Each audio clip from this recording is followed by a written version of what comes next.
tu veux étudier en Allemagne, tu dois absolument regarder cette vidéo. Car ici, je vais partager avec toi 5 erreurs qui peuvent causer un refus de visa en 2025 ou en 2026. Si tu me découvres par le biais de cette vidéo, n'hésite surtout pas à t'abonner, n'hésite pas à liker la vidéo, n'hésite pas à la partager autour de toi avec les personnes qui sont plus ou moins intéressées par le type de contenu que nous proposons.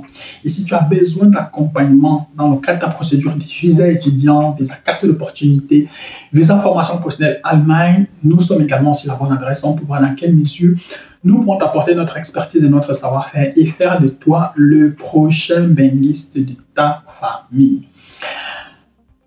Si tu veux faire les cours d'allemand en ligne ou en présentiel à Yaoundé ou à Douala, tu peux également aussi nous contacter. Nous serons ravis de t'accompagner progressivement sur ce chemin-là.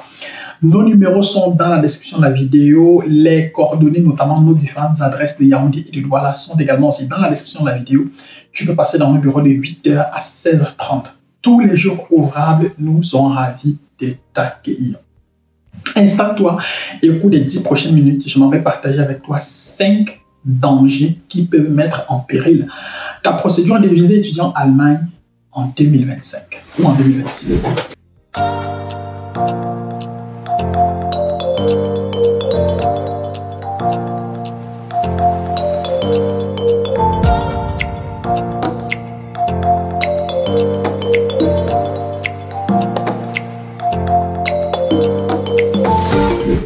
La première et principale cause de refus de visa, c'est toujours dossier incomplet. Si ton dossier est incomplet, ça ne sert à rien d'aller à l'ambassade, tu n'auras pas de visa. S'il te manque des documents, ça ne sert à rien d'aller à l'ambassade, tu n'auras pas de visa. Peut-être même tu peux aller à l'ambassade, sauf qu'il va falloir que tu complètes le dossier le plus tôt possible. Donc, là encore, il va falloir absolument que tu essayes du mieux que possible de, voilà, du moins quand tu arrives à l'ambassade, ta procédure doit déjà être en cours. Si par exemple, il te manque l'admission à l'université, ça veut dire que la demande d'admission doit déjà avoir été faite. Et tu dois être capable de prouver à l'ambassade que tu attends que l'université se signale. Maintenant, en fonction des délais, l'ambassade peut te donner également, peut se montrer compréhensible et te dire, OK, nous sommes encore à 2 mois de la rentrée, on peut te donner 1 mois et demi pour que tu nous apportes l'admission, ou alors si nous sommes peut-être à 1 mois de la rentrée, l'ambassade peut te donner 2 semaines pour apporter l'admission. Si tu n'as pas l'admission dans les 2 semaines, l'ambassade va tout simplement mettre ton dossier de côté et ne pas te donner le visa. Donc il faut quand même se rassurer qu'on a un dossier complet. Quand je parle d'un dossier complet, ça veut dire que tu as l'admission, tu as la preuve de fonds, tu as la preuve de logement, tu as les assurances maladie, etc., etc. Tu as tous les documents nécessaires maintenant. Tu as également aussi tous tes diplômes, tous tes documents personnels, tes pièces personnelles, tes diplômes. Tu as tous tes documents qui peuvent plus ou moins permettre de justifier ton identité, justifier ce que tu vas faire en Allemagne, justifier ce que tu as fait jusqu'ici, etc., etc. Quel que soit X, ton dossier doit être complet. Deuxième élément, les erreurs inutiles. Qu'est-ce que j'entends par erreur inutile? J'ai déjà vu des gens, par exemple, monter un dossier visa étudiant avec une admission à Berlin et apporter une preuve de logement de Francfort parce que son oncle vit à Francfort.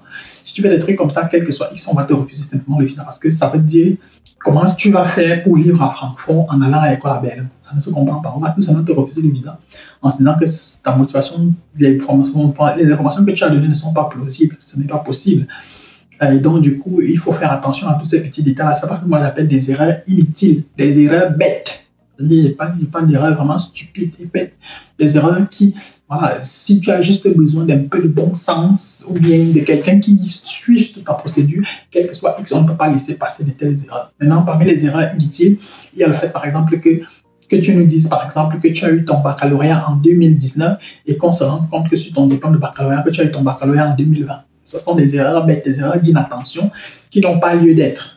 Et donc, là également, aussi, ça peut mal faire, ça n'a pas lieu d'être, malheureusement. Si tu commets de telles erreurs, ça peut mettre en péril ta demande de visa. Et ça, ce sont des choses également, c'est la raison pour laquelle on vous demande toujours de vous faire accompagner. Parce que lorsque vous faites accompagner, moi, je ne peux pas laisser passer de telles erreurs. Parce que justement, sur les procédures de visa, on essaie du mieux que possible de ne pas travailler seul, on travaille en groupe. Et donc, du coup, s'il y a une erreur qui passe à mon niveau, elle va passer au niveau de mon collègue.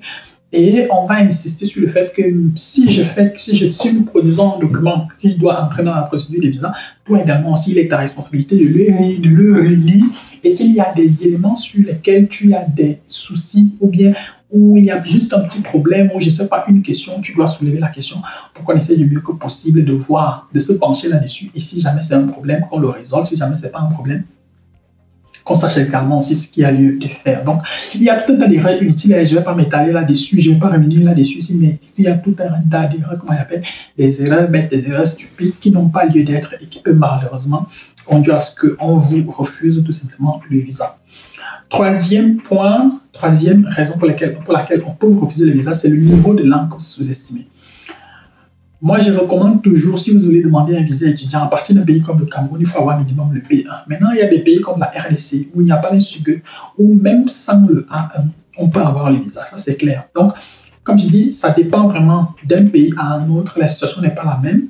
Mais si jamais il y a un centre d'examen officiel dans votre pays, forcément, ça change complètement la donne. Ça change complètement les choses. Et forcément, ça fait en sorte que lorsque vous arrivez à l'ambassade doit forcément voir les choses en fonction des réalités sur le terrain. Si vous êtes à partir d'un pays comme le Cameroun, il est fortement recommandé d'avoir minimum le B1. Même les pays comme le Sénégal et autres, bon, il faut quand même avoir minimum le A2. Minimum le A2, ça va, mais à partir quand même du B1, ça renforce également aussi la crédibilité de votre dossier. Donc, plus le niveau de langue est élevé, plus le certificat de langue prouve que vous avez un niveau de langue élevé, mieux ce sera, et moins l'ambassade peut être enclin à vouloir vous refuser le visa en justifiant, en utilisant pour justificatif le niveau de langue. Quatrième point, mauvais choix de filière. Mauvais choix de filière, pourquoi? Parce que il y a des personnes qui nous écrivent souvent et qui me disent, moi je vais faire médecine. Tu veux faire médecine, oui, mais quand tu es parti en Guayaquil, par exemple, quand tu es parti à l'université au Cameroun, tu es parti faire sciences géologie, par exemple. Ça ne marche pas. Donc, il faudrait que ce soit logique. Il faudrait qu'on voit une sorte de lien. Il faudrait qu'on voit une sorte de lien entre ce que vous avez fait jusqu'ici et ce que vous voulez faire en Allemagne. Ce que vous devez également aussi savoir, c'est que la filière avec laquelle vous entrez en Allemagne n'est pas forcément la filière que vous allez faire une fois que vous êtes en Allemagne. Une fois que vous êtes en Allemagne, vous avez une certaine liberté de dire que, ok, moi, je vais faire pétrochimie. Mais jusqu'ici, étant donné qu'après mon baccalauréat, je suis par exemple allé faire biologie animale, je ne peux pas demander le visa avec une admission en biologie animale ou une filière proche de pétrochimie, tout simplement parce que c'est très loin de biologie animale. Alors, on cherche une filière proche de biologie animale, on demande le visa avec. Une fois qu'on est en Allemagne, on cherche une admission en pétrochimie. C'est comme ça que ça marche. Si tu tentes de dire que moi, je vais seulement faire, je ne sais pas, banque, monnaie, finance, alors qu'après tes études, tu es parti faire droit, ça peut très vite virer au vinaigre et on peut très vite te refuser le visa à cause de cela. Donc, il faut faire attention à tous ces petits détails-là. Dernier point, ne pas anticiper la preuve de fond. Vous devez savoir exactement, avant même de commencer votre procédure, vous devez avoir une idée concrète de comment vous allez faire pour justifier votre preuve de fond. Est-ce que ce sera via une prise en charge? Est-ce que ce sera via un compte bloqué? Si c'est une prise en charge, comment est-ce que l'ambassade dans votre pays prend la prise en charge? Parce qu'il y a des ambassades qui n'aiment pas la prise en charge et donc ils peuvent facilement refuser le visa si jamais vous avez une prise en charge. D'autres qui vont exiger beaucoup plus la caution, d'autres qui vont accepter les deux. Maintenant, quel que soit X, l'argent ne parle pas. L'argent, c'est les preuves. Donc, si jamais vous avez votre preuve de fond qui est la caution bancaire, alors, quel que soit X, il n'y aura généralement aucune question là-dessus. L'ambassade ne cherche pas forcément à savoir quelle est l'origine. Du moins, dans la plupart des pays africains, l'ambassade ne cherche pas à savoir quelle est l'origine des fonds que vous présentez. Elle laisse ce soin à la banque de gérer l'origine de vos fonds. Maintenant, c'est à vous de justifier juste tout le reste, et puis de montrer que vous disposez suffisamment de fonds. Maintenant, si vous n'avez pas de fonds nécessaires ou bien et qu'il vous faut absolument une preuve de fonds, notamment avec la caution, il y a également aussi des moyens pour trouver des alternatives, pour trouver des palliatifs qui peuvent justement vous permettre d'avoir l'argent nécessaire et de pouvoir facilement dire que vous allez justifier au niveau de l'ambassade que vous disposez suffisamment de fonds pour pouvoir étudier en Allemagne. Et donc, du coup, vous voyez avec moi qu'il y a tout un tas d'éléments ici qui sont envisageables. Il y a tout un tas d'éléments ici qui sont possibles, notamment avec la preuve de fonds. Je ne vais pas dire ici comment tout ça se passe. Ce n'est pas sur YouTube que je vais venir dire comment les uns et les autres font pour avoir la preuve de fonds. Mais, comme je dis, il y a des alternatives, il y a des options. Il faut juste essayer de les exploiter. Et quel que soit X, c'est pas comme si ça sera aussi gratuit. C'est qu'il va falloir payer quelque chose à un moment ou à un autre. Et c'est avec ça que vous allez justement pouvoir dire que vous allez obtenir votre visa pour arriver en Allemagne. Si tu évites ces 5 erreurs que j'ai abordées dans cette vidéo, ça veut dire que tu es quand même sur le bon chemin pour avoir ton visa étudiant allemand en 2025 ou en 2026.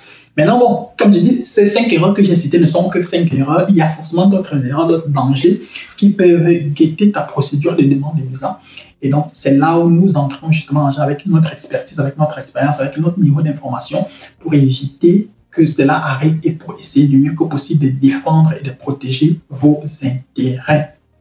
Et donc, si tu me découvres, voilà, si tu as besoin d'accompagnement dans le cadre de ta procédure de demande de visa, n'hésite surtout pas à nous contacter. N'hésite pas de nous contacter. Nos numéros sont dans la description de la vidéo. Nos contacts le sont également. Nos adresses le sont également. Tu peux passer dans nos bureaux. On sera ravis de t'accompagner. Si tu veux faire des cours d'allemand aussi bien en ligne qu'en présentiel, tu peux nous contacter.